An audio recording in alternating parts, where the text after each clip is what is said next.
Hello friends, আসসালামু আলাইকুম। সবাই কেমন আছেন? আশা করি সবাই ভালো আছেন। তা আমি আপনাদের সাথে আজকে আলু দিয়ে চিংড়ি মাছ রান্নার রেসিপি শেয়ার করব।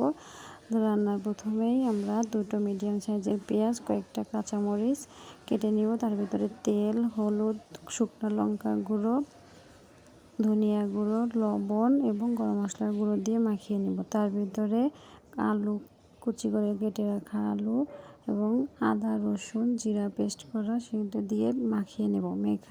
কিছুক্ষণ মাখানোর পরে তার মধ্যে চিংড়ি মাছগুলো দিয়ে আবার ভালোভাবে মাখিয়ে নেব। মাখানো হয়ে গেলে তার মধ্যে পানি দিব। এখানে আমরা বেশি পানি দিব না, কারণ মাছ তো সেদ্ধ হতে বেশি টাইম লাগে না, শুধু আলুটা সেদ্ধ হওয়ার জন্য যতটুকু পানি দরকার আমরা ততটুকু পানি দিব। আপনারা দেখে বুঝতেই পারছেন যে আমি ঠিক কতটুকু পানি ব্যবহার করেছি। এখানে এর বেশি পানি দিলে কিন্তু তরকারিটা ঝোল হয়ে যাবে। তা আমি যেহেতু শুকনো তরকারি খাবো, তার জন্য আমি অতটুকু পানি দিয়েছি।